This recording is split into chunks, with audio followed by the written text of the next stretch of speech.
What's going on, y'all? It's JD Piquel. Today on the Hard Count, where do you go from here for the Oklahoma Sooners after the loss to Kansas State?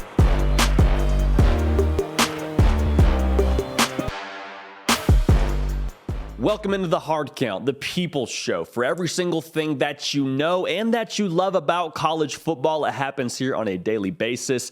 Nick Brake does the real heavy lifting, but you can help drive the show by subscribing to the channel. We will be live tonight, 7 Eastern, 6 Central. The party is on and popping, and we are going to, at the end of the show, do some question and answer, some interaction from our live chats. We want you a part of that. Make sure you're subscribed. Make sure you don't miss that. We want you along for the ride, okay? Roll, party, roll. We're also available on podcasts, so if you like Apple Podcasts or Spotify Podcasts, we're there for you on either platform. Now to the subject at hand. Oklahoma welcomed Kansas State to Norman last night, and Kansas State put on a clinic. We broke the game down during the week, and we thought this could be a little bit of a sneaky matchup for the Sooners. Even with that being said, we did not predict Kansas State to win that game.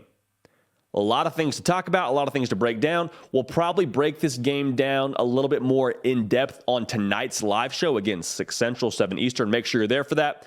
But the ultimate question I want to ask right now is, if you're Oklahoma, where do you go from here? Just had a gut punch loss to a program that lost to Tulane the week before, a program that you probably thought that you were better than. You may still feel, even today, after the dust settles, when you watch it back, you still may feel, hey, we are the better team. Didn't play like it that day. I'm not here to really get into that too much, but where do you go from here? I think the first thing that you got to look at is your ultimate goals. For Oklahoma, the standard is let's win the Big 12, and then the standard is let's play for the college football playoff, and then ultimately try and play for a national championship. Programs like Oklahoma that have that branding, that have that reputation across the country, that's what they strive for, and that's what you should strive for in Norman, Oklahoma.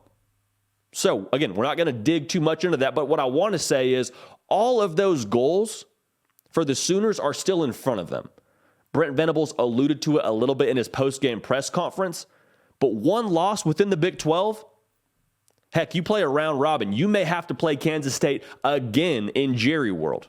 Now, that's assuming Kansas State holds up their end of the bargain going forward, but you have the opportunity to avenge your loss within this conference. And newsflash, a one-loss Big 12 champion usually finds their way in. Even more so, we've seen multiple times the College Football Playoff Selection Committee is very much a, hey, what have you done for me lately? On top of that, how did you bounce back from your losses early in the year?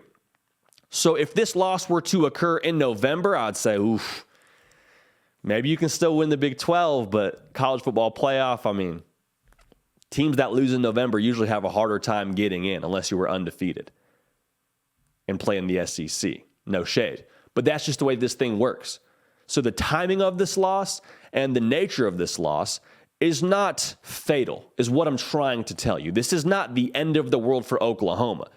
Now, what I think we need to also look at is the fact that this wasn't the end of the world for Oklahoma. Also, you point to this game itself and you say, okay, it wasn't a complete meltdown. And this is not to knock Miami, but it was a scary hour Saturday within the college football landscape yesterday. Again, we'll talk about that tonight. I promise we'll get to it all tonight. Miami was thoroughly beaten on offense and defense by Middle Tennessee. Oklahoma played well enough offensively to win that game. You had Dillon Gabriel go for over 300 yards, 4 touchdowns, and no picks. You had a running back in Eric Gray go for over 100 yards on the ground. You score 34 points. You score 34 points in a college football game, you should be able to win that game. You should at least give yourself a chance to win that game. And Brent Venables said as much. The real issue, and the thing that I think you really need to look at, and this is not groundbreaking commentary, but the run game last night for Oklahoma was abysmal. It was very, very bad. Allowed 275 yards on the ground. Now, that was no Pop Warner team across from you. Adrian Martinez is a dude. There's a lot of people that watch Nebraska that are happy to see what he did last night. Deuce Vaughn, he's Mighty Mouse. I mean that in the most positive way. 5'6", is a dog off the leash, leading rusher in the Big 12. He's a dude. You got two relative, I don't know about Adrian Martinez, he'll probably be in that conversation, 2 all-conference kind of players that you were up against in the ground game last night. In a defense that you're still trying to install, or at least trying to get your feet under you, trying to install from a culture standpoint or from a routine standpoint. You understand what I'm saying. It's a new defense. It's a new head coach. You didn't think that this would be some of the returns on it this early. You thought you'd probably play better than 275 yards allowed on the ground, but it's still a thing that's going to develop and get better. And Brent Venables said something that was interesting in his postgame. He just basically said, I'm shocked because I've seen us do better before. In games and in practices, I've seen us execute some of the things that we didn't tonight. Now, take that as coach speak, take that as you want. What I'm hearing is we got the guys. We got the ingredients. It'd be one thing if Oklahoma just had a bare cabinet and it was like, hey, man, we might need to recruit a little bit better, get some guys in here that can stop the run. Oklahoma's got guys. I think some of it is coaching in terms of coaching and players getting on the same page. Not that it was a bad game plan, but some of the things they were supposed to do execution-wise, newsflash, didn't happen last night in Norman. So what I'm saying is the sky isn't falling. The offense played at an elite level last night. The defense has some things to reassess, but it's funny how it works in football from week to week. A couple of tweaks here and there, whether it's personnel or whether it's schematics, a couple of tweaks usually go a long way. It's like fixing a leaky faucet. Turn the water on, there's water everywhere, and it's not operating how it should, but you just tighten a few screws, you go back and reinstall a couple of things, and voila, things running like it should before. You hope that's the case in Oklahoma. You hope that's the adjustment. I have a feeling it'll take a little bit longer than a week or two, but with the insight and experience that Brent Venables has on the defensive side of the ball, at this point in time, you're happy he's your head coach. So we'll see what happens for Oklahoma. But again, the offense played well enough. The defense, I think, is fixable.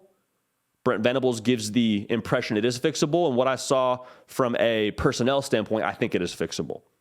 I'll leave you with this.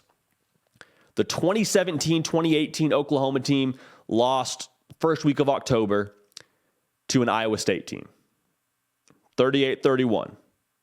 And at that point, that program had to take a look in the mirror and say, okay, what is this going to be for us? Are we going to let this loss bleed into the next couple games for us? Or is this our fork in the road moment? That team went on to win the Big 12 and play for the college football playoff, play in a Rose Bowl. That's a whole other conversation we could have about that Rose Bowl game against Georgia. What I'm telling you is this didn't happen the first week of October. This happened late September, so it's even more recoverable. But this may be that fork in the road moment for this Oklahoma team. This may be that let's look in the mirror and figure out who we really are. Losses for great teams are springboards to success. Losses for mediocre teams cause them to then recede back to the mediocrity that they were already going to be before. I have a feeling that this Oklahoma team is going to use it as a springboard and not an excuse to regress. Again, we're going to break this game down a little bit more tonight on our live show, but I'm excited to watch how Oklahoma responds in the weeks to come. So that's it for us here on The Hard Count. We appreciate you tuning in. Subscribe to the channel. Follow me on Twitter and Instagram to stay up with every single thing that we're doing here. We want you along for the ride. Again, live chat interaction tonight on the live show.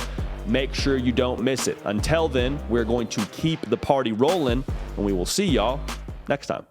Hey, y'all. Thanks so much for watching. Subscribe to the channel here to make sure you don't miss an episode of The Hard Count. Also, be sure to check out other videos on the On3 YouTube channel.